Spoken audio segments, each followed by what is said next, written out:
Have you ever achieved something important, but then didn't feel the sense of fulfillment that you anticipated? Or perhaps you're so exhaustingly busy doing all of the stuff that you've missed out on a bunch of the really important stuff. And maybe one of the hardest ones, you've achieved something significant, and while your loved ones are so proud of you, they also hold some resentment towards you, not because of what you achieved, but because of the toll it took on them in the process. And part of this is because we get lured into believing that success, and specifically that achieving our goals, will change our lives. And what we tend to overlook is considering how we feel and the impact we're having on those around us in the process. In other words, who we are becoming and how our relationships are evolving in the process of accomplishing our goals, that's what actually changes our lives. So if you are looking to feel more fulfilled, energized, and connected with those around you, or you simply want this year to be filled with a greater sense of vitality while you're pursuing your goals, then I have 3 strategies in this video to help you do just that.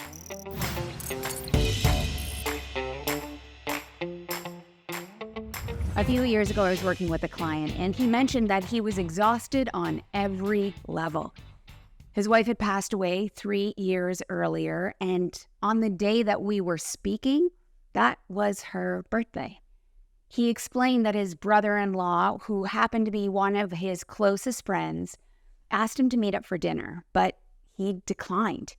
And don't get me wrong, he knew he should have taken the day off, but feeling the pressure of his new role, wanting to be successful at it, meant that looking at all the meetings scheduled, he just felt like he couldn't cancel. But it's what he said next. He said, hopefully, next year, things will be different. The truth is, he's a busy leader with an eye on the top role in the near future.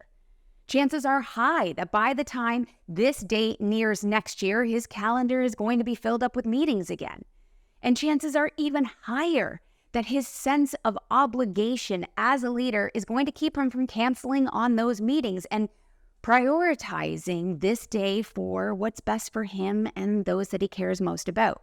Which means that even if he achieves the outcomes he's working so hard for, exhaustion and regret will likely be the unintended consequences. And I know that while you listen to this story, it seems totally obvious that what my client needs to do is proactively book this day off now to ensure that he's off next year.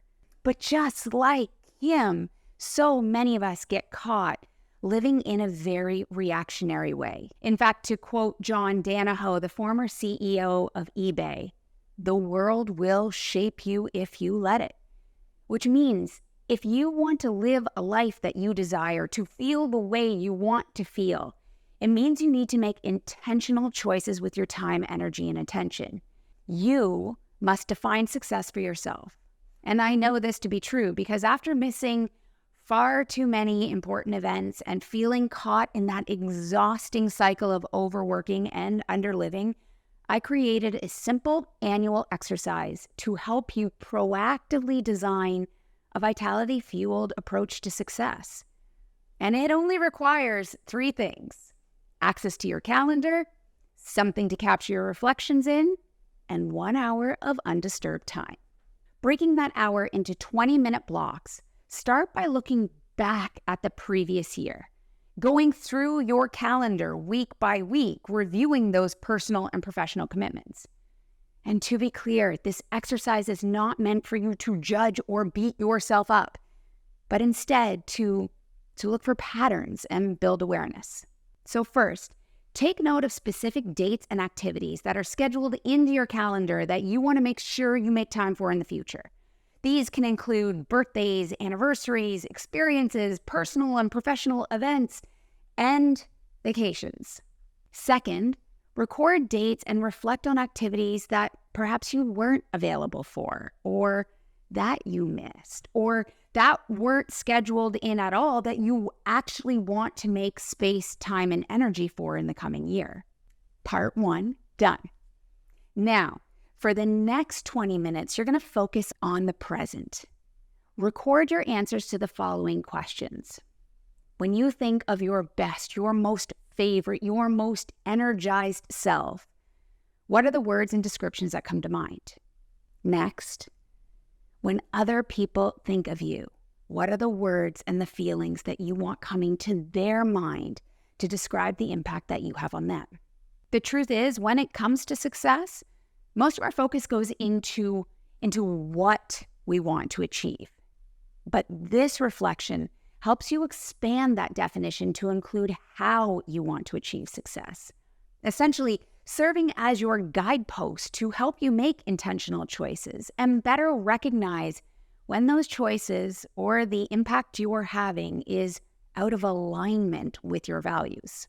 And finally, we're going to use the last 20-minute block to look forward at the year ahead. Begin by building on your previous review. Ensure that those important dates are either put in your calendar or set up as reoccurring events. And finally, if there aren't specific dates for something that you want to make time for in the coming year, set reminders in your calendar to ensure that they stay top of mind so you can plan for them well in advance. See, when it comes to our goals, the question isn't just what do I want to achieve? It's how can I harness the energy to stay aligned with my values and approach these endeavors with a greater sense of vitality. Accomplishing that requires realizing that you need to be as strategic with your energy as you are with your goals. So the last reflection is to ask yourself, if you achieve the goals you are aiming for, what needs to be in place to help you achieve them in the healthiest, most empowering, most enduring way?